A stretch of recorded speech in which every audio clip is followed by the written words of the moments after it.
अस्सलाम एवरीवन, मैं हूं फहमीन और आप लोग देख रहे हैं द रियल डायरीज। आज ड्रामा के रिव्यू स्टार्ट करने से पहले हम लोग एक बहुत इंपॉर्टेंट टॉपिक पर बात करेंगे जो कि है मेरी माइक की प्लेसमेंट। बहुत से इंस्टा मैसेजेस आए मुझे, कुछ मैंने यूट्यूब के कमेंट्स भी देखे जिस पर आप लोगों ने पूछा हुआ था कि मेरा कॉलर माइक यहाँ पे क्यों रखा होता है। So trust me, I know कि कॉलर माइक को कहाँ लगाते हैं, बट द प्रॉब्लम है कि मुझे बचपन से बहुत हाथ हिला हिला के बोलने की आदत है। इनफैक्ट मुझे याद है मेरी टीचर हुआ करती थी 7th 8th ग्रेड के अंदर, जिन्होंने मुझे प्रॉपर प्रैक्टिस कराई थी कि भाई आपने हाथ अगर बांध भी लोगी तो उसी तरह से बोलोगी, कोई मसला नहीं है। बट समहाउ वो मुझसे प्रैक्टिस नहीं हो रही, मैं आज तक काफी हिल हिल के बात करती हूँ। और उससे प्रॉब्लम ये होती है कि जो मेरा माइक है वो कॉन्स्टेंटली टक टक टक कर रहा होता है, और जब वीडियो बनती है तो उसमें काफी डिस्टॉर्शन होती है। तो मैंने एक जुगाड़ू काम किया था जिसके अंदर मैंने माइक को सोचा कि मैं यहाँ रखती हूँ, फिर देखती हूँ कि किस तरह की आवाज होती है, तो वो थोड़ी बेहतर थी। उसमें एटलीस्ट वो टक टक नहीं थी, तो मैंने कहा चलो इसी से काम चलाते हैं। और ऑनेस्टली जब ये चैनल हम लोग स्टार्ट कर रहे थे, मैं और मेरे हस्बैंड, तो हम लोगों ने एक्सपेक्ट नहीं किया था कि हम लोगों को इस तरह का ओवरवेलमिंग रिस्पॉन्स आप लोगों की तरफ से मिलेगा। अभी एक वीक भी नहीं हुआ and we already have 200 subscribers. जो व्यूज हम लोगों को कंटेंट के ऊपर मिल रहे हैं, चाहे वो टिकटॉक है, चाहे वो इंस्टा है, या इवन यूट्यूब, वो बिल्कुल अनएक्सपेक्टेड है हमारे लिए। तो आई थिंक अबाउट टाइम कि हम लोग जो हैं थोड़ा सा इन्वेस्ट भी कर लें, now that we are getting a lot of positive response from you guys and our audience. तो इंशाल्लाह डेफिनेटली हम अब इम्प्रूव करेंगे, और ये जो मेरे जुगाड़ू शॉर्ट टर्म काम है इससे मैं निकल के थोड़ा बेहतर उसमें इन्वेस्ट करूंगी, ताकि आप लोगों के लिए वीडियो क्वालिटी जो है वो हम बेहतर कर सकें। Moving on towards the drama that I'm going to review today, it's Jaffa, one of my favorite dramas जब ये ऑन एयर होना स्टार्ट हुआ था। इस वीक जो है एपिसोड 19 ऑन एयर हुई थी, लास्ट वीक जो है एपिसोड 18 थी। अच्छी स्टोरी प्रोग्रेस हुई, काफी कुछ हुआ। ड्रामे की जो इनिशियल पुल थी वो डेफिनेटली स्टार कास्ट थी। मावरा का मैंने जितने भी कंटेंट्स देखा है, जितने ड्रामा देखे हैं, वो बहुत अच्छे रोल सिलेक्ट करती हैं, बड़े स्ट्रॉन्ग कैरेक्टर्स होते हैं, कोई ना कोई अंडरलाइन इशू होता है जो वो हाईलाइट करती हैं। कभी कभार थोड़ा सा पीछे हो जाता है, but still overall content is always good. मैं ऐसा कोई ड्रामा नहीं होता मावरा को जो कि फॉलो नहीं करती, बिकॉज आई ऑलवेज नो कि उन्होंने अच्छा स्क्रिप्ट सेलेक्ट किया होगा। इसी तरह मोहे मिर्जा, जो मुझे पर्सनली लगता है कि थोड़े अंडर रेटेड एक्टर हैं हमारी इंडस्ट्री के, बिकॉज मुझे पर्सनली उनकी जो वेरिएशन होती हैं, जिस तरह के रोल्स वो सिलेक्ट करते हैं, जो उनकी रेंज है एक्सप्रेशन की, डायलॉग डिलीवरी, मुझे बहुत पसंद है। So Mohib is one of my favourite actors and I think he is one of the best and the most brilliant actors in our industry. Usman Mukhtar के मैंने बहुत कंटेंट देखे, उनकी पहली फिल्म से लेकर फिर जो अना में जब वो आए, तो उनका मैंने हर ड्रामा फॉलो किया, इसलिए आई वाज लाइक अच्छा हाँ, उस्मान का तो मैंने ड्रामा देखने। And then of course the very cute से है, जो मुझे वैसे भी पसंद है। एंड देन फेरी टेल में उनका जो रोल था, आई रियली वांट टू सी कि अच्छा कितना वो किस तरह से परफॉर्मेंस देती हैं, दीपू का कैरेक्टर किस तरह से निभाती हैं। So star cast was the initial pull जिसकी वजह से मैंने देखना शुरू किया था। देन थोड़ी सी एक चीज अच्छी थी कि इस्लामाबाद के अंदर शूटिंग हुई थी, तो जो कराची की टिपिकल घर हम लोग हर वक्त देख रहे होते हैं, स्विमिंग पूल वाले, जो कि अब हम आई थिंक काफी देख चुके हैं। तो डिफरेंट लोकेशन थी, घर अच्छे थे, इस्लामाबाद था तो थोड़ी ग्रीनरी वगैरह भी ज्यादा थी, तो थोड़ी visually pleasing to the eye भी था। And then of course director जो है दानिश नवाज, मैंने उनके जितना कंटेंट देखे, उन्होंने काफी प्रोग्रेसिवली प्लॉट को हैंडल किया। हमेशा जो ट्रीटमेंट हुई है स्टोरी की, वो हमेशा थोड़ी प्रोग्रेसिव एंड पर होती है। तो वो भी मुझे था कि अच्छा, अगर एक ऐसा कैरेक्टर दिखा रहे हैं जिसको एंगर इश्यूज हैं, तो दानिश उसको किस तरह से ट्रीट करेंगे। So I really wanted to see that as well. और स्टार्ट के अंदर काफी अच्छा था, फिर थोड़ी सी पेस स्लो हुई, दोबारा पेस पकड़ी है, स्पेशली अगर हम बात करें डॉक्टर जारा एंड हसन की जो स्टोरी चल रही है उसमें। अभी जो एपिसोड्स के अंदर हुआ है, first we will talk about doctor Zara, and then फिर हम लोग दीबू और डॉक्टर नुमैर की तरफ जाते हैं। डॉक्टर जारा का अगर हम देखें तो सीन एपिसोड का स्टार्ट होता है टीन का, जिसके अंदर हसन को जो है वो ख्याल आ रहा होता है कि अच्छा, दादी ने कहा है कि भाई तुम अभी थोड़ा सा ख्याल रखो और तुम यू शुड बिहेव, क्योंकि बच्चे सच्चे तो है नहीं, तो जारा किसी भी पॉइंट पे छोड़ के जा सकती है।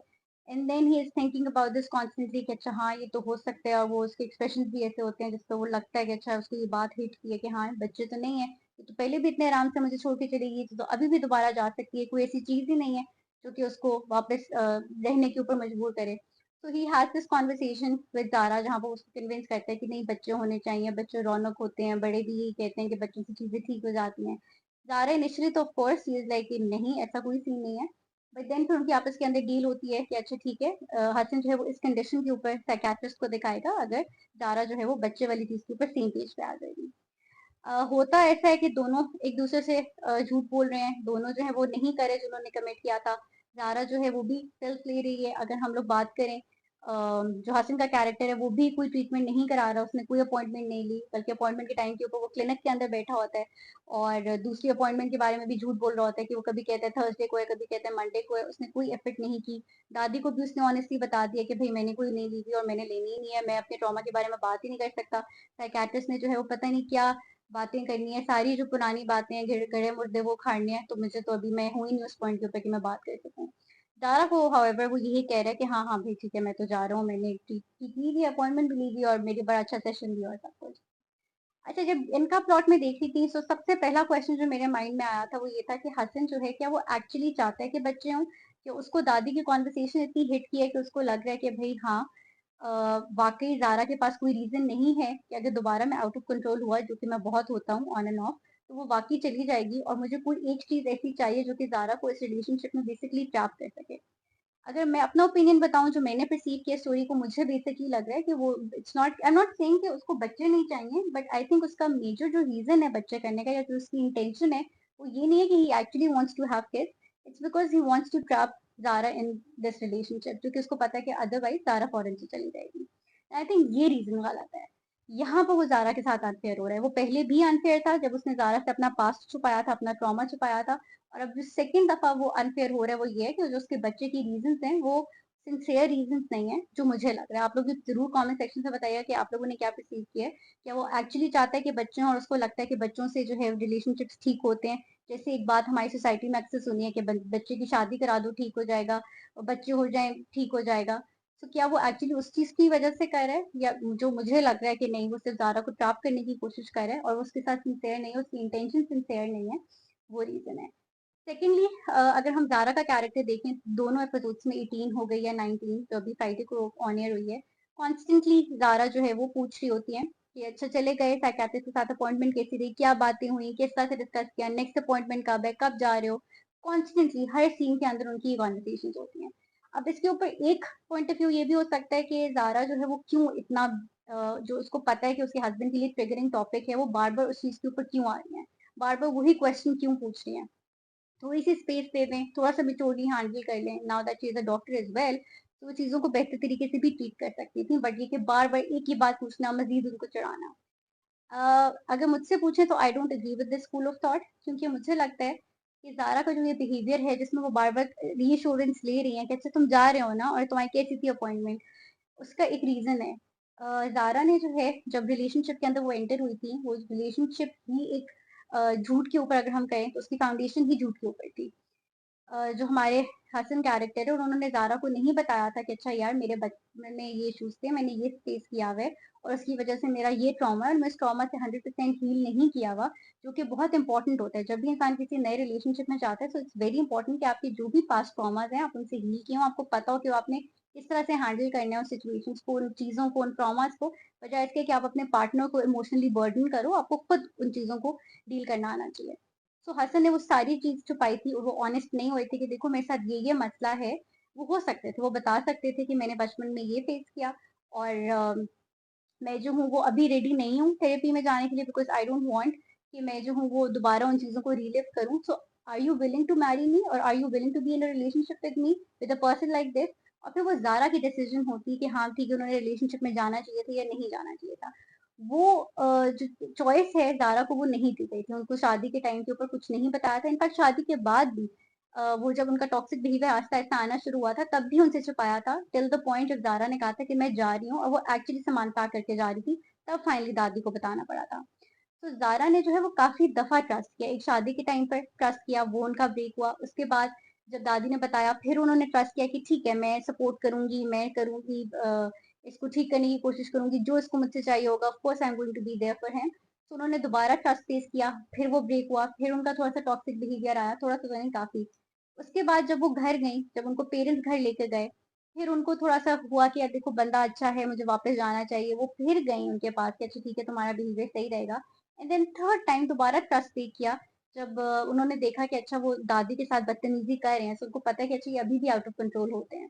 और थ्रू आउट अगर हम सीन्स देखें, जिसमें मावरा ने एक्टिंग भी बहुत अच्छी की है। जो हमारा कैरेक्टर है डॉक्टर ज़ारा का, वो एक्चुअली थोड़ा सा डरा हुआ ही है।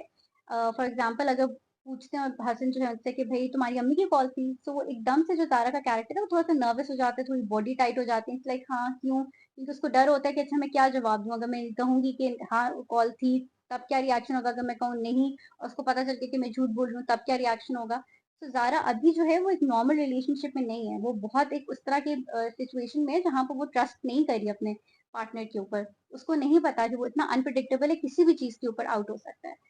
सो वो एक मिसट्रस्ट समझ आता है कि अगर ज़ारा बार-बार पूछ रही है कि ठीक है यार, आप जा रहे हो साइकियाट्रिस्ट के पास, आप थेरेपी ले रहे हो, आप अपॉइंटमेंट्स कर रहे हो, तो वो मिसट्रस्ट की समझ आ रही है। उसकी एक पूरी बैकग्राउंड है कि वो बार-बार उसके साथ उसका ट्रस्ट जो है वो तोड़ा गया है हसन की तरफ से। सो वो चीज़ मुझे ठीक लगी है। बाकी जहाँ तक बात है कि ज़ारा ने जैसे दिखाया एक 18th एपिसोड के एंड में कि उन्होंने पिल्स ले ली थी, so she is not going to have kids. वो भी मुझे समझ आती है बिकॉज़ ज़ारा का जिस तरह का कैरेक्टर है उसको भी पता है कि अच्छा ठीक है, अगर इस पॉइंट के ऊपर मैं बच्चे करती हूँ, ये बंदा is not ready to be a good husband. He is not even a good grandson. अपनी दादी के साथ भी वो जिस तरह से बात कर रहे होते हैं, जो ज़ारा ने काफ़ी दफ़ा देखा है, सो वो बच्चों के साथ क्या करेगा? जब इंसान बच्चों को दुनिया में लेकर आता है, तो वो एक हेल्दी एनवायरनमेंट डिज़र्व करते हैं, एक हेल्दी फादर के साथ रिलेशनशिप डेवलप करते हैं। वो उनके लिए बड़ा इम्पोर्टेंट होता है बच्चों के लिए। अभी जो हसन का कैरेक्टर है, उन बच्चों का या तो वही साइकिल रिपीट होगा, वो भी उनके भी ऐसे ही एंगर मैनेजमेंट वाले इश्यूज़ होंगे, या फिर वो बहुत ही सप्रेस और बहुत ही दबे हुए जैसे ज़ारा का कैरेक्टर बना हुआ है। तो बच्चों के ऊपर भी कोई पॉजिटिव इम्पैक्ट नहीं होना, तो उसको पता है कि ये चीज़ अभी ठीक नहीं है, तो वो चीज़ समझ आती है। हाँ, वो जो छुप के कर रही है कि इवन दो उसने पैक्ट किया है और ये कपल का डिसीजन होता है कि बच्चे होने चाहिए, नहीं होने चाहिए। इस केस में सिर्फ ज़ारा खुद से इंडिविजुअली वो डिसीजन ले रही है। बट अगेन ये भी अंडरस्टैंडेबल ही है क्योंकि ये एज़ अ कपल काम नहीं करते, ये वन यूनिट नहीं बने। ये अभी तक ऐसा सीन नहीं है कि हसन जो है वो ज़ारा के साथ 100% सिंसियर है, ना ही ज़ारा का ये सीन है कि वो 100% ट्रस्ट कर सकती है। तो वो थोड़े से ऑलरेडी डिफेंसिव मोड में है, जहाँ पे उसको डर भी लग रहा है इसका कि ये चीज़ों पर क्या रिएक्ट करेगा, वो कन्फ्यूज़्ड भी है। उसको सपोर्ट भी करना चाहती है, उसको ठीक भी करना चाहती है, बट उसको ये भी पता है कि बच्चे is not the solution, specially at this point. Also एक चीज़ जो यहाँ पे मैं ज़रूर पॉइंट आउट करना चाहूँगी, थ्रू आउट जो भी प्लॉट रहा है हसन और डॉक्टर ज़ारा का, कहीं भी हसन ने ज़ारा को ये नहीं कहा कि हाँ, I need to be get fixed. मतलब मुझे पता है कि मेरा ये मसला है और मुझे ठीक होना चाहिए। हसन ये ज़रूर बार-बार कह रहे हैं कि मैं रेडी नहीं था, मैं साइकियाट्रिस्ट के पास जाऊँगा, वो पुरानी बातें करेगा, मैंने दोबारा रिलिव नहीं करना अपना पास्ट। लेकिन वो ये भी कह सकते थे कि ठीक है, मैंने रिलिव नहीं करना बट मैं अभी नहीं करना, कभी ना कभी मुझे जाना चाहिए और मुझे पता है कि मुझे ज़रूरत है। वो रियलाइज़ेशन हसन को नहीं है क्योंकि हसन का जो कैरेक्टर है वो एक बात करता है ज़ारा से, अभी जो 19th एपिसोड है जिसमें, जो मुझे बहुत प्रॉब्लमैटिक स्टेटमेंट लगी थी। उसमें वो कह रहे होते हैं कि अच्छा तुम चाहती हो ना कि मैं आउट ऑफ कंट्रोल ना हूँ, ठीक है मैं नहीं हो रहा और क्या चाहती हो तुम? So, उनको लग रहा है कि अगर वो आउट ऑफ कंट्रोल नहीं हो रहे, वो गुस्सा नहीं कर रहे, तो he is doing Zara a favour, which is not the case. अगर आप गुस्सा नहीं करते, अगर आप एक नॉर्मल इंसान की तरह बिहेव करते हो, तो that's like basic human decency. It's not कि आप ज़ारा पे कोई एहसान कर रहे हो, बल्कि that's what Zara deserves in the first place. So वो उनको लग रहा है कि अच्छा अगर वो अपना गुस्सा कंट्रोल भी करें, तो वो ज़ारा के लिए कर रहे हैं। हालाँकि एक्चुअली गुस्सा कंट्रोल जब आप करते हो, तो आप अपने लिए करते हो। अगर आप किसी दूसरे इंसान के ऊपर गुस्सा कर रहे हो, वो आपके लिए अनहेल्दी है। आपका रिलेशनशिप ना आपकी बीवी के साथ ठीक होगा, ना पेरेंट्स के साथ, ना बच्चों के साथ, किसी के साथ भी नहीं होगा। सो वो एक रियलाइज़ेशन कि हाँ, मुझे खुद के लिए ठीक होना है, मुझे खुद अपने पास्ट ट्रॉमा से हील होना है, चाहे मैं अभी हूँ, चाहे मैं 10 साल बाद हूँ, चाहे मैं 5 साल बाद हूँ, वो रियलाइज़ेशन हसन को किसी भी पॉइंट के ऊपर नहीं है। वो हर उसमें यही कहते हैं कि हाँ, तुम कह रही हो ना साइकियाट्रिस्ट, ठीक है मैं चला जाता हूँ। हाँ, तुम कह रही हो ना कि गुस्सा ना करो, देखो मैं नहीं कर रहा। तो वो कॉन्स्टेंटली ये कहते ऐसा फ़ील कराते हैं कि हाँ, देखो तुम्हारे लिए मैं इतना कर रहा हूँ। हालाँकि अपना गुस्सा कंट्रोल करना इतना करना नहीं है, ये एक बेयर मिनिमम है जो वो ज़ारा के लिए कर रहे हैं। बेयर मिनिमम भी नहीं है बल्कि this is the norm. I know उनके कुछ ऐसे एक्सपीरियंसेस रहे हैं जहाँ पर उन्होंने लड़ाई और गुस्सा और ये सब कुछ देखा है कि कहीं उनकी कंडीशनिंग ऐसी हो गई है, जहाँ पर उन्होंने इस चीज़ को नॉर्मल लेना शुरू कर दिया और नॉर्मलाइज़ कर दिया। Otherwise this is not normal behaviour. गुस्सा जो है वो नहीं होना चाहिए और वो अपने लिए भी काफ़ी अनहेल्दी होते हैं and he is not doing Zara any favour. तो ये एक पॉइंट मुझे लगता है कि हसन का जो गलत उनकी तरफ से वो क्यों रेड फ्लैग ज़्यादा भी हैं क्योंकि उनको कोई रियलाइज़ेशन नहीं है, उनको लगता है कि मैं तो ज़ारा पे एहसान कर रहा हूँ भई। अगर मैं साइकियाट्रिस्ट के पास जा रहा हूँ या मैं थेरेपी करवा रहा हूँ या मैं गुस्सा नहीं कर रहा, so I am doing Zara favour. बाकी एक चीज़ जो मुझे यहाँ पे मैं पॉइंट आउट करना चाहूँगी, जो दादी का हमारा कैरेक्टर है, इवन दो वो ज़ारा के साथ बहुत ज़्यादा सिम्पैथाइज़ करती हैं और उनको है कि ठीक है गलत हो रहा है ज़ारा के साथ और वो ऑन एंड ऑफ बोलती भी रहती हैं हसन के कैरेक्टर को कि तुम अपने गुस्से को कंट्रोल करो, ज़ारा अच्छी लड़की है, वो चली जाएगी और ये मत करो और थोड़ा तुम देख लिया करो, ध्यान रखा करो। बट स्टिल मुझे दादी का कैरेक्टर गलत लग रहा है क्योंकि दादी 2 दफ़ा अनफेयर हुई हैं ज़ारा के साथ। एक तो शादी के टाइम पे उन्होंने ज़ारा को नहीं बताया। वो चलो समझ आती है कि उस जो जनरेशन की ख़वातीन थी उनकी ये एक सोच होती है कि ठीक है शादी होगी तो चीज़ें ठीक हो जाएँगी, ये बेहतर हो जाएगा, इसको बीवी इतना प्यार देगी कि ये फिक्स हो जाएगा। इवन दो अगर आपका कोई ट्रॉमा होता है तो आपको शादी की ज़रूरत नहीं, आपको एक अच्छे साइकियाट्रिस्ट या थेरेपिस्ट की ज़रूरत होती है। बट चलें आई अंडरस्टैंड कि उस जनरेशन के अंदर थोड़ा-सा ये है या और नॉट जस्ट उस जनरेशन में, वो भी स्टीरियोटाइप नहीं करूँगी, जनरली हमें हमारी सोसाइटी में एक चीज़ है कि हमें लगता है कि शादी is going to fix everything या बीवी is going to fix everything या जो हस्बैंड या partner is going to fix everything या बच्चे is going to fix everything. हम लोग कभी भी जो एक्चुअल सॉल्यूशन होते हैं उसकी तरफ नहीं जा रहे थे। बट वो हो गया। उसके बाद अभी इस पॉइंट पे इस एपिसोड में दादी को पता है कि जो हसन है वो उसने कोई अपॉइंटमेंट नहीं ली हुई, वो कोई नहीं जा रहा साइकियाट्रिस्ट के पास, हसन ने खुद उनको बताया है। बट इवन देन वो ज़ारा से ये बात छुपाएँगी। तो यहाँ पर दादी गलत कर रही है। ज़ारा को दादी की सिंपैथी नहीं चाहिए कि वो सोचें कि हाय दूसरी कोई मतलब बच्ची है उसके साथ बुरा हो रहा है। उनको चाहिए कि वो ज़ारा के साथ ऑनेस्ट हों कि भई मैंने इसको पहले एक मौका दिया था कि ठीक है तुम्हारी शादी करा देती हूँ, तुम बिहेव सीधे इंसान बन जाओगे, तुम नहीं बने। अब तुम इसको मौका दे रही हो कि साइकियाट्रिस्ट के पास जाओ, ये अभी भी नहीं जा रहा। लेकिन दादी जो है वो काम नहीं कर रही। दादी जो है वो ज़ारा को नहीं बता रही कि भई वो अभी तक छुपा रही है और अपने बच्चे की जो कोताहियाँ हैं और मसले हैं उनके ऊपर पर्दा ही डाल दिया कि उनको लगता है कि अच्छा ज़ारा को जो है ये अगर अंधेरे में रखेंगे तो चीज़ें बस सही होंगी। तो वो दादी का जो रोल है इसके अंदर वो मुझे गलत लग रहा है, प्रॉब्लमैटिक बिहेवियर है। एंड लास्टली एक और चीज़ जो मैं पॉइंट आउट करना चाहूँगी जो मुझे समझ नहीं आई, थोड़ा-सा मुझे कन्फ्यूज़िंग लगी। ज़ारा का जो पहले रिलेशनशिप था अपने पेरेंट्स के साथ वो बड़ा अच्छा था, वो ऐसा था कि फुल ऑफ ट्रस्ट है, वो बड़ा कंफर्टेबल है अपने पेरेंट्स के साथ, हर चीज़ शेयर करती है। पेरेंट्स भी ऐसे दिखाए हैं जो बड़े प्रोग्रेसिव भी हैं, जब उनको पता चला कि बेटी के साथ इस तरह का सलूक हो रहा है, थोड़ा डोमेस्टिक वायलेंस है, बंदा टॉक्सिक है, एंगर मैनेजमेंट इश्यूज हैं, वो उसको फौरन से घर ले आए। बाप ने भी कहा कि मैं तुम्हें फुल सपोर्ट करूंगा, एफआईआर भी करूंगा, ये भी करूंगा, जेल में कोर्ट में खुला, ये सब कुछ माँ ने भी कहा कि हाँ ठीक है। अब इस तरह की डायनामिक्स में जब ज़ारा वापस गई है, ज़ारा बिल्कुल अपने पेरेंट्स के साथ एक उसने ब्लॉक लगा दिया है। वो पेरेंट्स को नहीं बता रही कि हाँ, मैंने दोबारा भी ये बिहेवियर ऑब्जर्व की है और ये अभी तक ठीक नहीं हुआ। इनफैक्ट वो कॉन्स्टेंटली कवर कर रही है।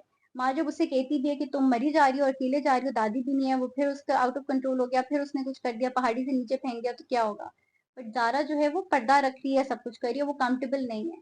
तो वो एक थोड़ा-सा क्वेश्चन मार्क था कि क्या पेरेंट्स सही तरीके से सिचुएशन डील नहीं कर रहे, जिसकी वजह से ज़ारा जो है वो काउंटेबल नहीं रही? क्या पेरेंट्स उसको कॉन्स्टेंटली इतना बुरा उसके हस्बैंड को बोल रहे हैं, जो कि खैर वो डिज़र्व भी करता है, बट कोई मसला है, या तो पेरेंट्स सही तरीके से हैंडल नहीं कर रहे वो सिचुएशन, पेरेंट्स प्रॉपर उसके साथ एक कन्वर्सेशन करें, डायलॉग करें, क्यों तुम जाना चाहती हो, क्या तुम्हारे रीज़न्स हैं, जो भी तुम्हारी डिसीजन होगी we are going to support you. तुम रहना चाहती हो, ठीक है हम तब भी सपोर्ट करेंगे, तुम नहीं रहना चाहती हम तब भी करेंगे, तुम डिसीजन मेकर हो इसमें, यू डिजर्व द बेस्ट, तुम जो हो हमने तुम्हें इतना पढ़ाया था, सब कुछ फाइनेंशियल इंडिपेंडेंस दिए, तुम इस काबिल हो कि तुम अपने लिए सही और गलत का फैसला कर सको और हम तुम्हें करेंगे सपोर्ट। सो क्या पेरेंट्स की एक प्रॉपर कॉन्वर्सेशन होनी चाहिए जिसके अंदर उसे बुरा भला नहीं कह रहे बल्कि ज़ारा को ज़ारा की इंपॉर्टेंस और ज़ारा की वर्थ याद करा रहे हैं, या फिर ज़ारा इसलिए कंफर्टेबल नहीं है क्योंकि Zara has fallen for Hasan to the point कि वो चाह रही है कि बस हाँ उसको एक्चुअली यकीन है कि हाँ मैं इसको ठीक कर लूंगी और बस अभी मैं पेरेंट्स को नहीं बताती हूँ और बस I am going to fix him and he is going to be perfectly all right, और बस जब हो जाएगा ठीक और फिर देखो पेरेंट्स भी हो जाएंगे तो मैं पेरेंट्स को भी टेंशन नहीं देती हूँ और मैं खुद भी नहीं करती हूँ, I am going to fix everything. So या ये सोच है उसकी, तो ये चीज मुझे थोड़ा सा एक क्वेश्चन मार्क है कि क्यों ज़ारा जो है वो कंफर्टेबल नहीं है अपने पेरेंट्स को बताने के लिए। बट एनीवेज लेट्स सी कि आगे स्टोरी में क्या होता है। अभी तो इस पॉइंट के ऊपर दोनों एक दूसरे से झूठ बोल रहे हैं, लेट्स सी ये झूठ कब तक चलता है। क्या दारा जो है वो फाइनली उसको बता देती है कि अच्छा नहीं बच्चा नहीं होगा, हसन किसी और तरीके से उसको पता चल जाता है, फिर हसन का क्या रिएक्शन होता है। या जब जारा को पता चलता है कि अच्छा वो अपॉइंटमेंट में नहीं हो रहा तो क्या उसको फिर भी लगता है कि नहीं I am going to fix him, या उसको फाइनली रियलाइज होता है कि अच्छा नहीं भाई ये मेरा काम नहीं है और ये मुझसे नहीं हो सकता, he she is going to leave है। लेट्स सी क्या दिखाते हैं इसको। I am really really interested in this part कि दानिश जो है उनकी क्या ट्रीटमेंट करते हैं और हम लोगों को आइंदा आने वाले एपिसोड्स में क्या मिलता है। सेकेंड जो ट्रैक है that is doctor Numair and सहर का। सहर जो है जो दीबू का कैरेक्टर है, सॉरी। सो स्टार्ट में मुझे इस प्लॉट में काफी इंटरेस्ट था, जो दीबू ने सुसाइड वगैरह भी ये सारी चीजें की थी। उसके बाद मोइज वाला भी जो पूरा प्लॉट चला था, डॉक्टर नुमेर जिस तरह के हीरो बनकर आए थे, ग्रीन फ्लैग बल्कि पूरा फॉरेस्ट बन गए थे उस टाइम तक। तो अच्छा था वो सारा, बट देन मुझे लगना शुरू हो गया था कि इनका ट्रैक थोड़ा-सा ड्रैग हो रहा है। जैसे बीच में दोबारा मिसअंडरस्टैंडिंग डाल दी कि डॉक्टर नुमेर को लग रहा है कि दीबू जो है उसको मोइज़ ही पसंद है। वो 2-3 किस्तें चला, फिर फाइनली उनको हुआ कि अच्छा नहीं ठीक है, सही है। फिर जो मदर इन लॉ थी उनका एक बुरा कैरेक्टर था, फिर वो एकदम से अच्छी हो गईं, 2-3 एपिसोड्स वो चला। फिर उसके बाद जो डॉक्टर नुमेर और दीबू के आपस में इंटीमेसी इश्यूज़ थे वो 2-3 चले, वो क्यों थे, क्या थे, कैसे थे, क्यों फिक्स हो गए, कोई उसका अता पता नहीं है लेकिन चले 2-3 वो चल गए।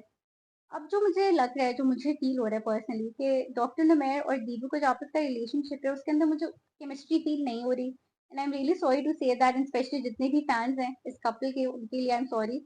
बट सीन ये है कि उस्मान मुख्तार के मैंने बहुत ड्रामास देखे हैं और जब वो अपने किसी उनके साथ केमिस्ट्री डेवलप करते हैं, तो लिटरली फायरवर्क्स होते हैं। इसी तरह मैंने शहर के ड्रामास देखे हैं और अगेन फेयरी टेल के अंदर फायरवर्क्स, फिर केमिस्ट्री थी, कोई मसला नहीं था। तो मुझे ये पता है कि एक्टर्स के अंदर फुल पोटेंशियल है, उस्मान मुख्तार के अंदर भी पोटेंशियल है और शहर के अंदर भी है। अब यहाँ पर क्वेश्चन ये होता है कि क्या डायरेक्शन में कुछ ऐसा सीन हुआ है जहाँ पर उन्होंने मजे-मजे के मोमेंट्स क्रिएट नहीं किए, या राइटिंग में कोई इस तरह के डायलॉग्स नहीं है, कोई इस तरह का स्क्रिप्ट नहीं है जिसमें डायरेक्टर जो है वो अच्छे मोमेंट्स क्रिएट कर सकता। अभी जो एपिसोड थी 19 के अंदर, उसमें लिटरली डॉक्टर उमैर जो हैं वो या तो दीपू के ट्यूटर लग रहे होते हैं, या बड़े भाई लग रहे होते हैं, या फिर अब्बू लग रहे होते हैं। जैसे वो आके असाइनमेंट कर ली, टेस्ट कर लिया, वो उनको सुना रही है। कंप्यूटर साइंस मुझे नहीं पता कंप्यूटर साइंस से कैसे इंसान रट्टे लगाता है, लेकिन वो सुना रही है। मतलब आप इस तरह के सीन्स में भी अगर आपने दिखाना था कि दीबू जो है वो पढ़ रही है, तो उसमें भी अच्छे आप सीन्स क्रिएट कर सकते थे, स्मॉल क्यूट मजे के इंटीमेसी वाले सीन्स के, कोई साथ बैठे हुए हैं फिर एक दूसरे को देखना शुरू हो गए हैं, कोई बाल ठीक कर रहे हैं, कुछ भी इस तरह का हो सकता था। तो वो मुझे थोड़ा-सा फ़ील हो रहा है कि लैक ऑफ केमिस्ट्री है इस कपल के अंदर। इसके अलावा दोबारा से अब जो एपिसोड हुई है जिसके अंदर डॉक्टर नुमैर ने जो है दीपू को कहा है कि भई तुम जाओ पढ़ने के लिए, और तुम उसी पहले तो वो इंसिस्ट करे थे उसी स्कूल में जाओ या उसी कॉलेज में जाओ जहाँ पे तुम्हारा वो जो एक्स है वो भी है। अच्छा, वो ट्रैक भी थोड़ा-सा मेरे लिए एक क्वेश्चन मार्क था, क्योंकि डॉक्टर नुमैर का एक प्रोग्रेसिव कैरेक्टर दिखाया है और प्रोग्रेसिव कैरेक्टर वो होता है जो कि अपने पार्टनर को वो चॉइस देता है, वो फ्रीडम देता है कि वो अपनी मर्ज़ी से डिसीज़न ले। यहाँ पे मुझे लगा कि डॉक्टर नुमैर बार-बार एक ही बात कह रहे हैं कि नहीं तुम जाओ, इवन तो वो ये कह रहे हैं कि भई तुम्हारे अंदर कॉन्फिडेंस होना चाहिए और मैं तुम्हें सपोर्ट करूंगा और मैं तुम पे ट्रस्ट करता हूँ।